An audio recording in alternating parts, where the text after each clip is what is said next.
Bismillahirrahmanirrahim. Assalamu alaikum. This is Myra Amjad. Welcome to Century Press and Publishers. Dear students, I hope you are fine and you are enjoying your learning. Today our letter is letter X. This is capital letter X and this is small letter X and it is the sound of letter X. Okay, now who can tell me the three different sounds of letter X? आपको पता है ना letter X के three different sounds होते हैं जैसे कि X और X. Okay? देखते हैं हम इनको कैसे यूज करते हैं. सबसे पहले तो ये क्या है? This is a xylophone. Xylophone एक म्यूजिकल इंस्ट्रूमेंट होता है जिससे बहुत मजे का म्यूजिक प्रोड्यूस होता है. So this is xylophone and what is the initial letter? It's X.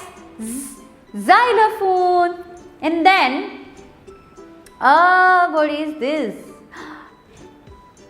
X-ray. Yes, आपको पता है ना जब हमारी बोन्स फ्रैक्चर हो जाती हैं तो डॉक्टर्स हमें एक्सरे करने का कहते हैं. एक्सरे करने से हमें पता चल जाता है कि हमारी बोन्स किस तरह से काम कर रही हैं, कहीं से फ्रैक्चर हैं या टेढ़ी हैं या क्या मसला है, वो एक्सरे से पता चलता है. और एक्सरे का इनिशियल साउंड क्या है? What is it? It's X. X-ray. Very nice.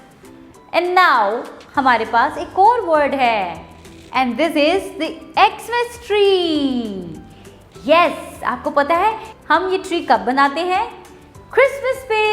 It's the Xmas tree. जब क्रिसमस आती है तो सब लोग अपने घर में ये ट्री बनाते हैं और इस ट्री के ऊपर बहुत प्यारी प्यारी सी लाइट्स लगाते हैं और सेंटा क्लॉज बच्चों के लिए इस ट्री के नीचे गिफ्ट्स भी रख के जाते हैं, है ना? So this is the Xmas tree. Now tell me the sound of this tree. It's X. The Xmas tree. Very good.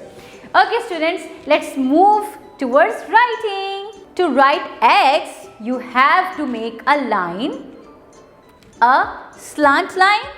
आपने अपनी कॉपी की फर्स्ट 3 लाइन्स पर एक स्लांट लाइन लगानी है and then another slant line which will cross it. Okay?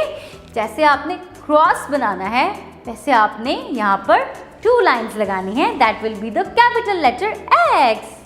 Okay, for writing the small letter X, आपने अपनी copy की सेंटर वाली 2 लाइन्स के अंदर इसी तरह X लिखना है. Okay, let's start. Make a slant line and then another slant line that will cross it. It's small letter X. Students, you can trace with your fingers on your book and then you have to write neatly on your notebooks. आपने इन सारे words को याद करना है, इसके sound को याद करना है एंड आपने इसकी राइटिंग प्रैक्टिस करनी है. Till then, take good care of yourself. Allah Hafiz.